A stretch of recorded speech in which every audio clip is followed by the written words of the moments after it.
Good evening, everyone, and welcome to another live. It is great to be back with you. I took a little break and had a little R&R, which is a pretty rare thing for me, and I am right back into it. So thank you again for joining me this evening. If you're listening to this on the replay, again, welcome, welcome. So let me go ahead and just introduce myself.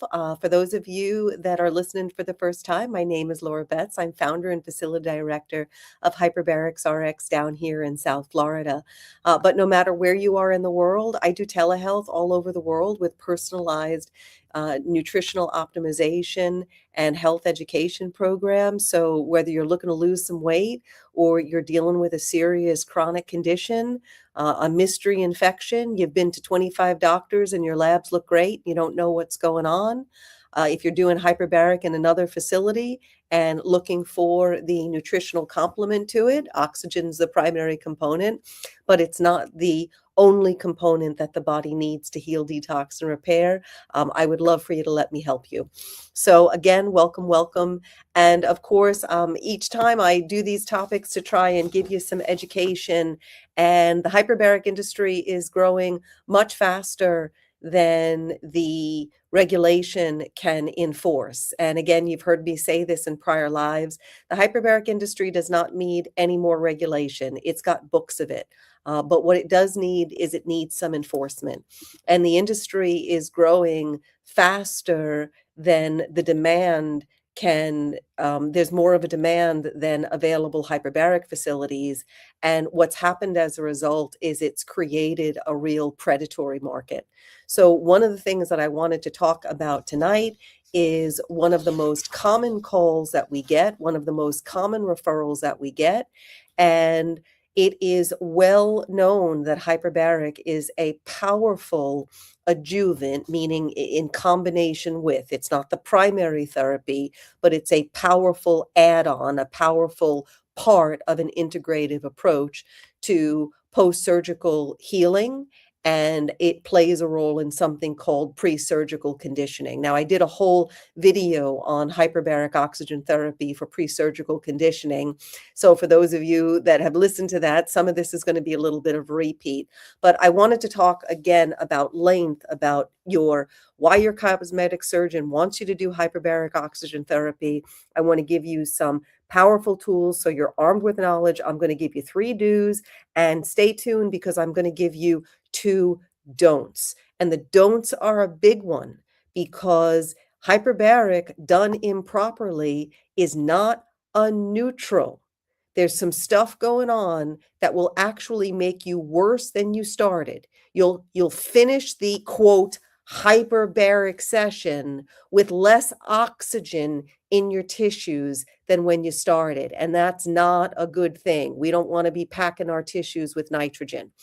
So again, let me get into tonight's topic, why your cosmetic surgeon wants you to do hyperbaric oxygen therapy. Now, just as a heads up, I did do a topic, HBOT secrets, recovering from post-workout pain and inflammation. And some of the things that I talked about in that video, I'm going to go over again tonight. So again, the whole point of a cosmetic procedure, the entire outcome is based on how you heal. And whether it's an elective, cosmetic, aesthetic procedure, or it is a necessary necessary surgical intervention, there has been massive disruption of blood supply to the area. There's been incisions, veins and capillaries have been severed. A lot of areas of our body are poorly profused, meaning they don't have a lot of blood supply. There's not a lot of capillaries. There's not a lot of oxygen supply going to that area in the first place. So when there is a surgical intervention, it's kind of the equivalent of the bridge falling out.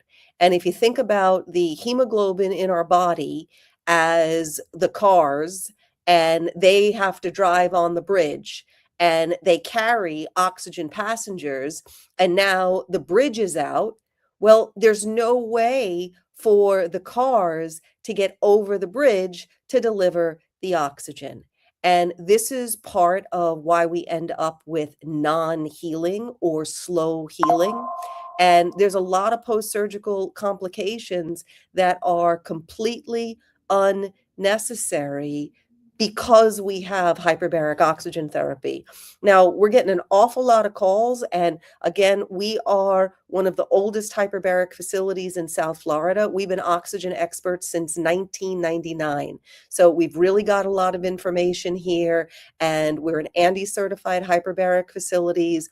We have all of the pre-surgical conditioning protocols as well as the post-surgical protocols, and we're using clinical dosages. But not all hyperbaric facilities are the same. As I mentioned when I started this discussion, there's a big lack of enforcement. In fact, there are, quote, hyperbaric sites that aren't even using any oxygen. Well, the O in HBOT is oxygen. It represents oxygen, not a little bit of oxygen. It specifically represents the medical definition of oxygen. So again, the surgeons are telling people to go do hyperbaric oxygen therapy, and they're not giving them any information. They're just telling the people to just go do it. So it puts them on a fact-finding mission.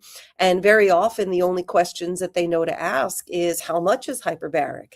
And sure, that's a good question, but there's a lot more that is involved with the procedure, and making the wrong choice could actually have a negative effect. So we'll talk a little bit about that under the don't section. I'm going to give you 3 important do's, and let me talk a little bit about what hyperbaric does. So again, the whole point of the procedure is how you heal.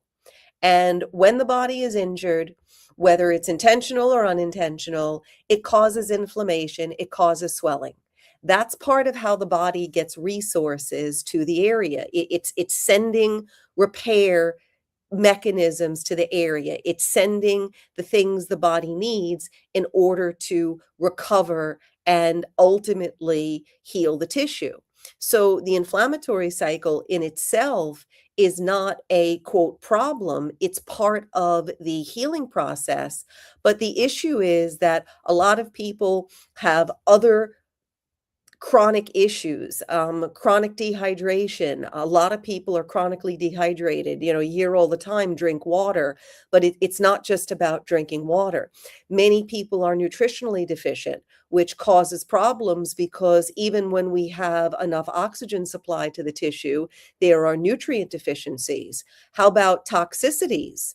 And very often these toxins sit in the parking spot for the nutrient receptors, and in a lot of cases, they can damage the mitochondria.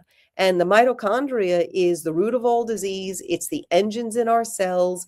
The fuel for the mitochondrial engines is actually primarily made from oxygen. It's called adenosine triphosphate. And this is the important piece. Now, hyperbaric oxygen therapy at clinical dosages has some really powerful mechanisms.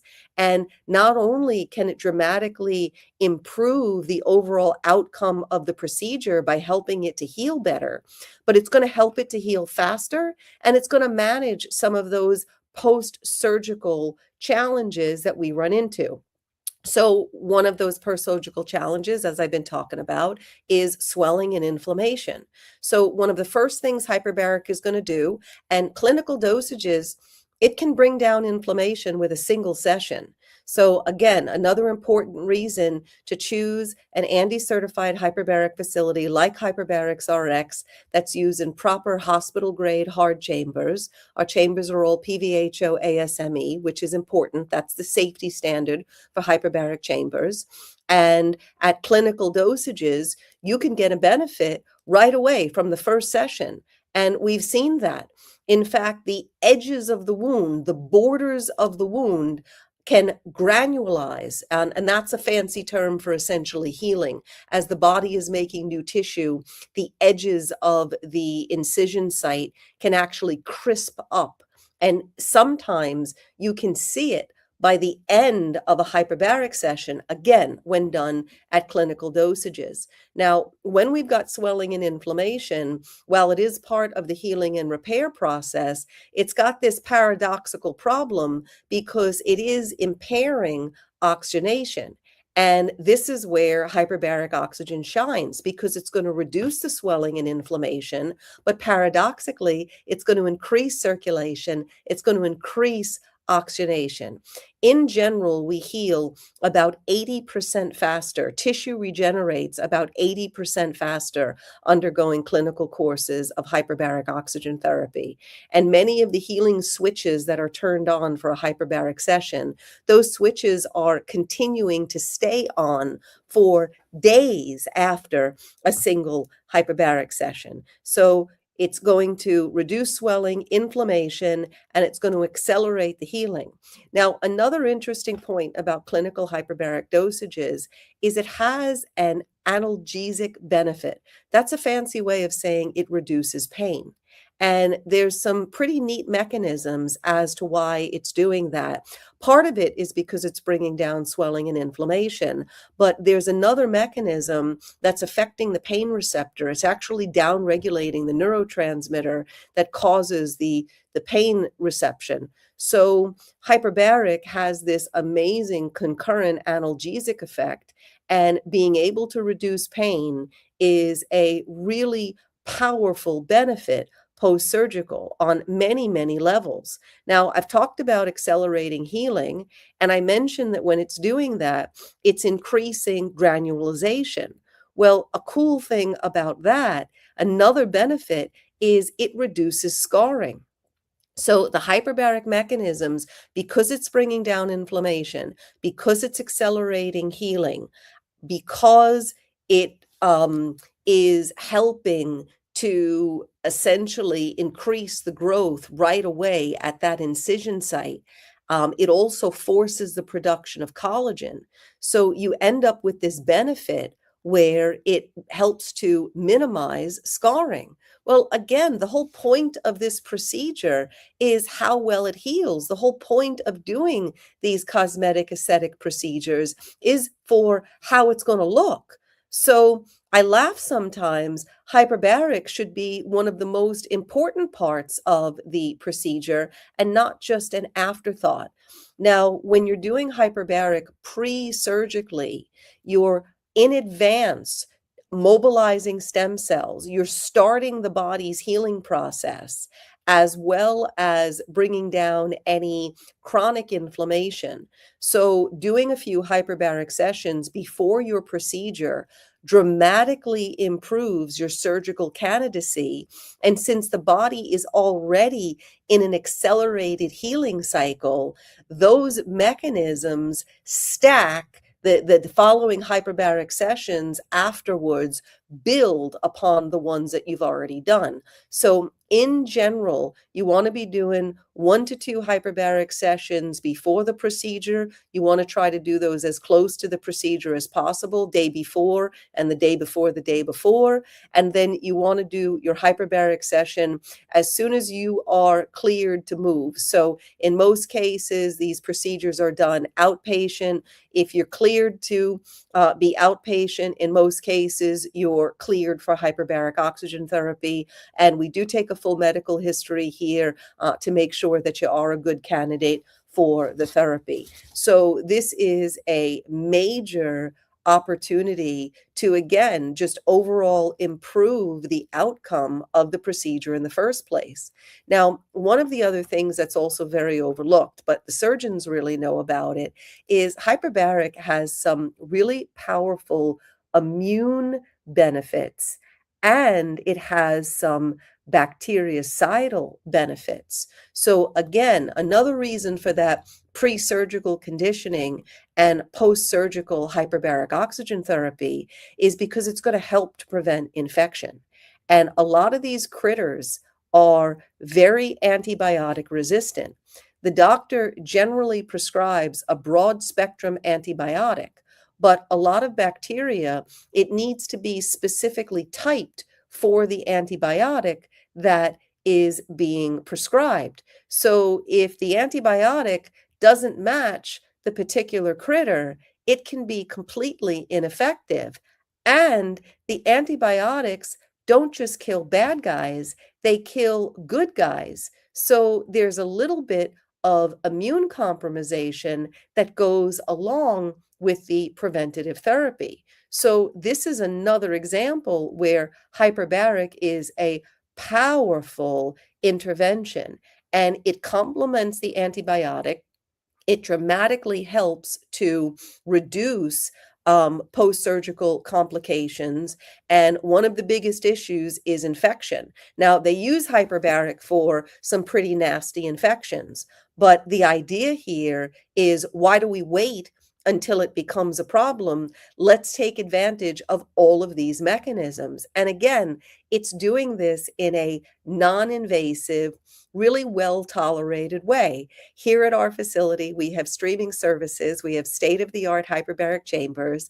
There are televisions connected to the chambers. You can clearly hear the sound inside.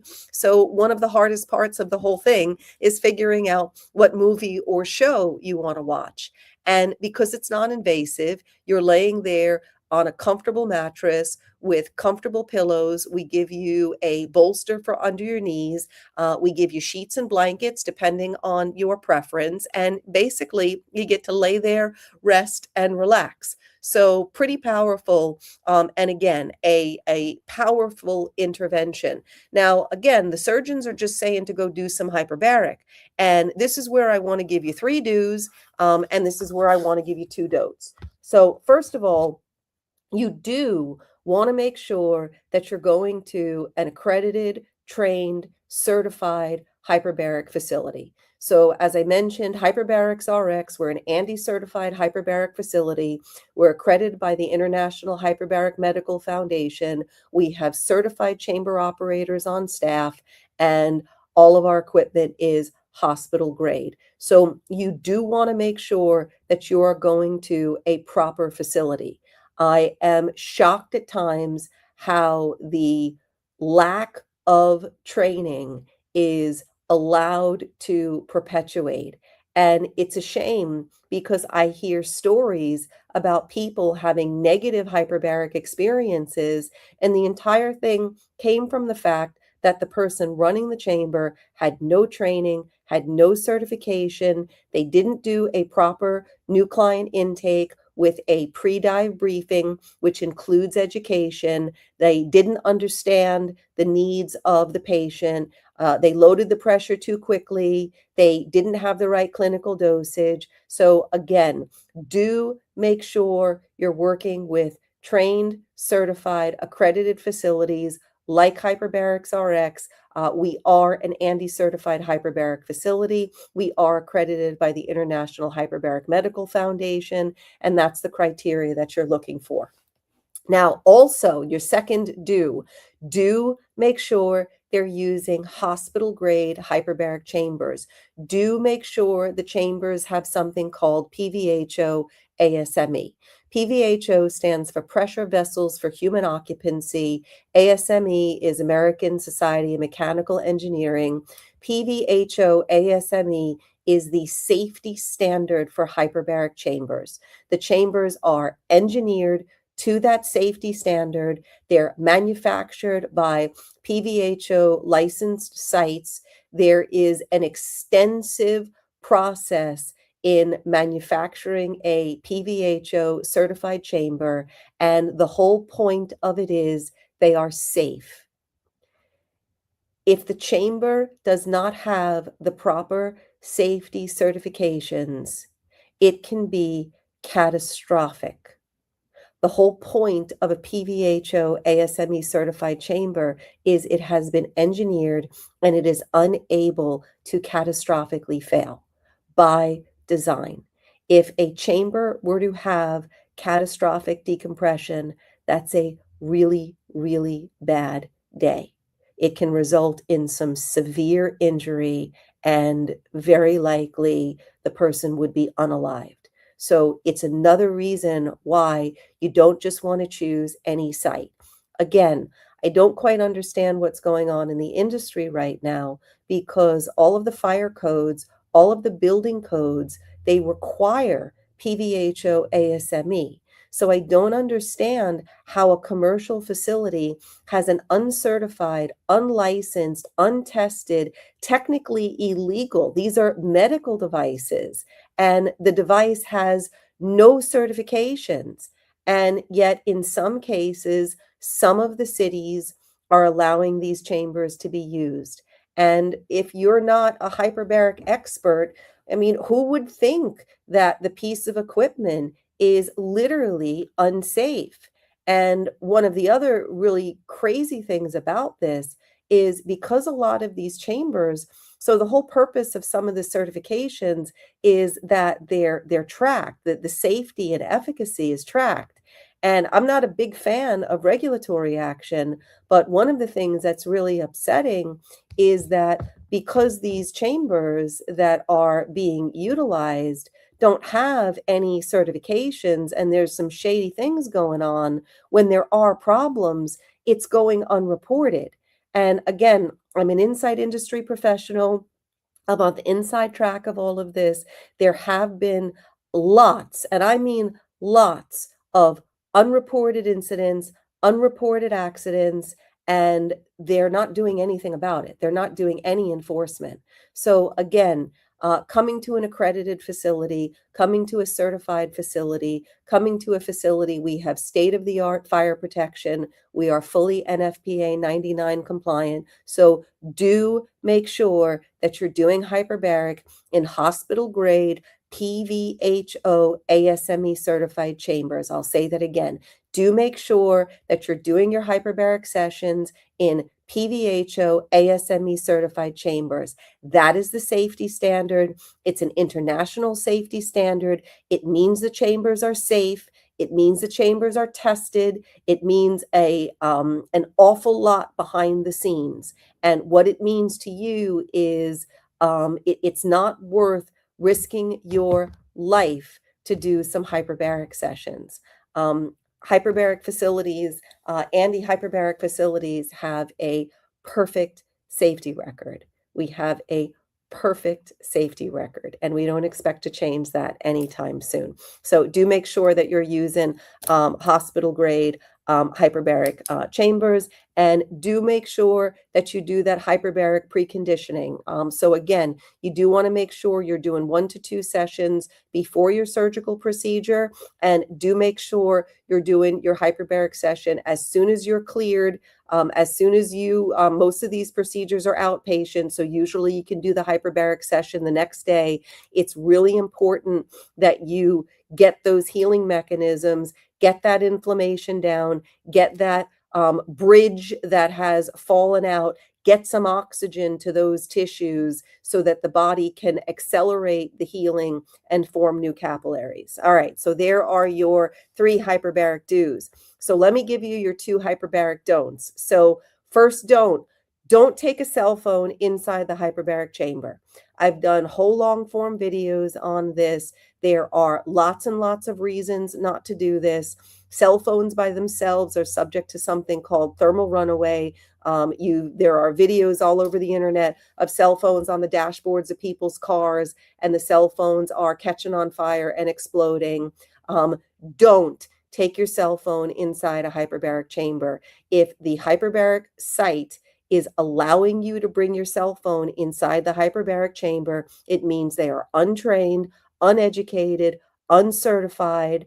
There's a lot of information that they are missing, and they either don't know or they don't care. It is unsafe to take a cell phone inside a hyperbaric chamber. It is high risk. Electronics with oxygen are a no-no anyway. Don't take your cell phone inside a hyperbaric chamber. That goes for laptops and other electrical devices. Don't dive at a facility that allows you to do that. Again, it means they either don't know or worse, don't care. And then don't, and this is a big one, don't do hyperbaric oxygen therapy without oxygen or without the oxygen being properly administered. Now, I realize that sounds kind of silly because isn't that the whole point of the procedure? But it brings back to lack of training, lack of education. Again, because there's been no enforcement, the market has become very predatory, and not every hyperbaric facility is diving people at the same clinical dosages.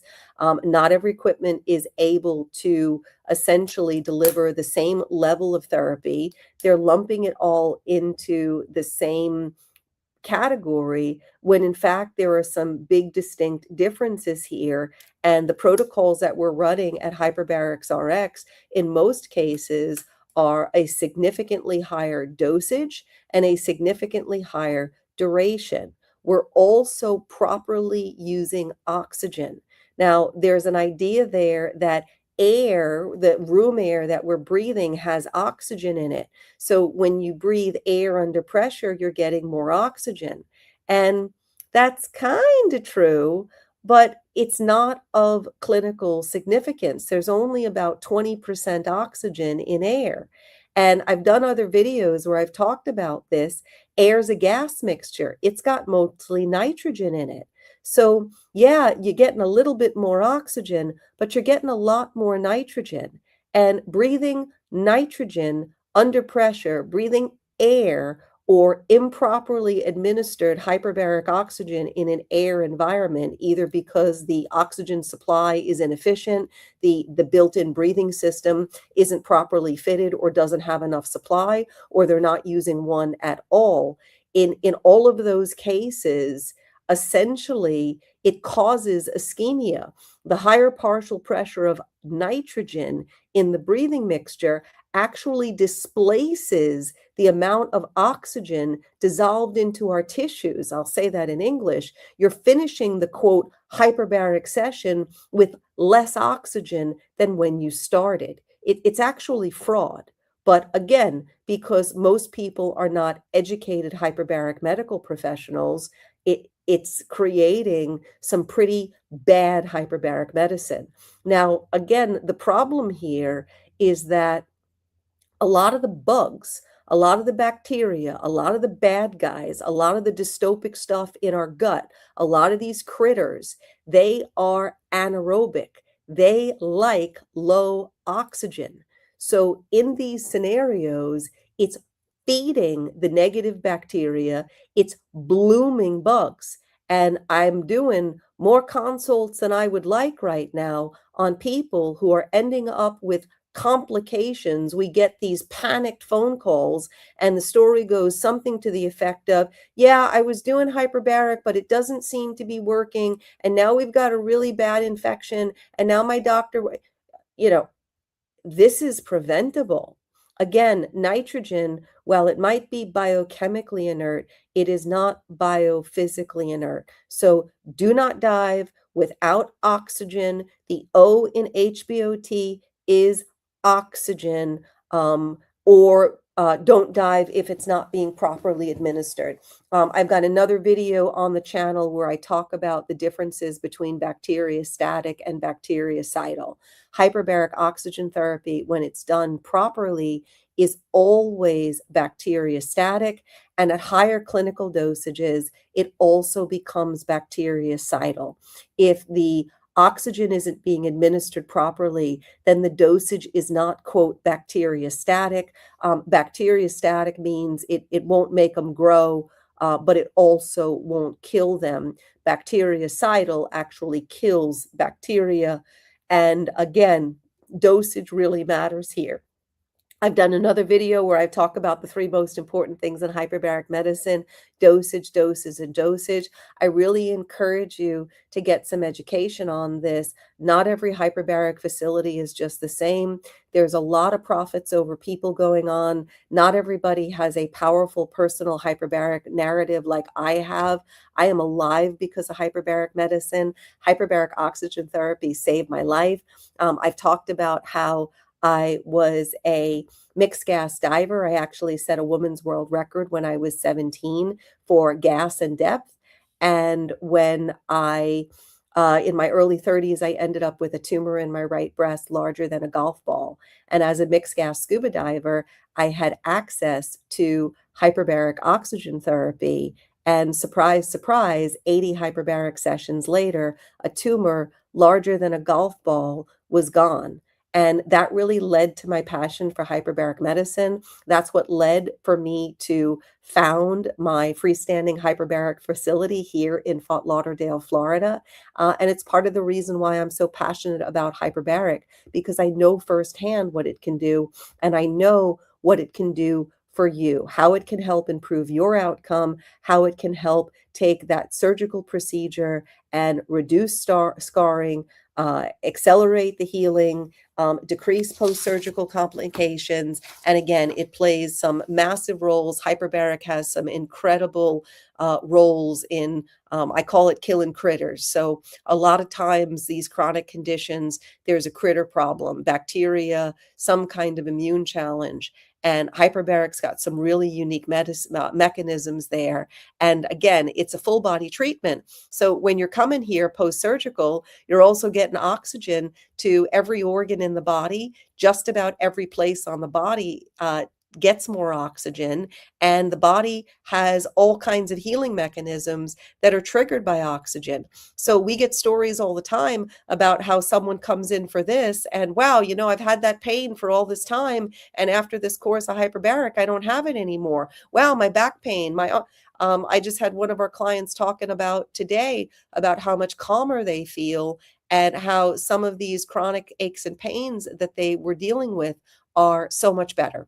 So I hope that gives you a little bit of education, gives you some good understanding of hyperbaric oxygen therapy. I hope you enjoyed the 3 do's, and I really hope you listen to the 2 don'ts, because your healing and recovery can dramatically repair on it. Now, our videos are archived on our YouTube channel, which is HyperbaricsRx. We've got tons of videos there, and I do deep dives on all of these different topics. So I encourage you to check them out.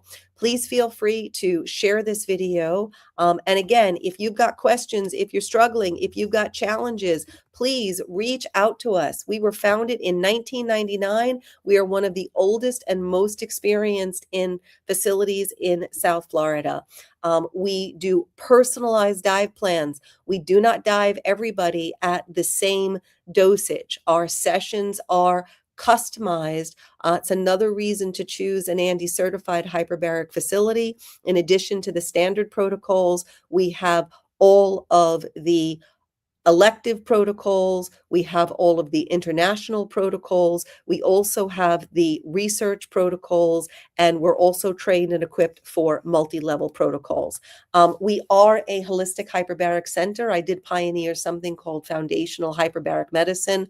We're the first and only in its kind. And again, the body requires oxygen for just about everything, just about every repair process, regulatory process, hormonal process, detox process. The body needs oxygen for everything. There are about 6,000 expressions a second going on in our body that require optimal molecular oxygen just for normal function. The body can't heal, detox, or repair without oxygen, and the presence of oxygen is the absence of disease. So we take advantage of the fact that human physiology and human healing mechanisms are so dependent on oxygen, and we supercharge that with personalized nutrition, targeted supplementation, and strategic detox. So whatever you're struggling with, or if you're just looking to prevent disease, we do longevity here and anti-aging. Please reach out to us. Give us a call at the office. It's 954-749-9998. We do offer a complimentary consultation and facility tour if you're local. If you're not local, we do telehealth all over the world. So give us a call. We offer a complimentary discovery call over the phone. And I encourage you to check out our comprehensive consultation and start to rebalance your health naturally with hyperbaric oxygen therapy and personalized nutrition. So I do these every Monday, And we've got a ton of videos up there, and I look forward to seeing you at our next live event. So again, it's been amazing sharing information with you this evening. My name is Laura Betts. I am better known as the Oxygen Lady, and I look forward to seeing you on my next video. Have a great night, everybody.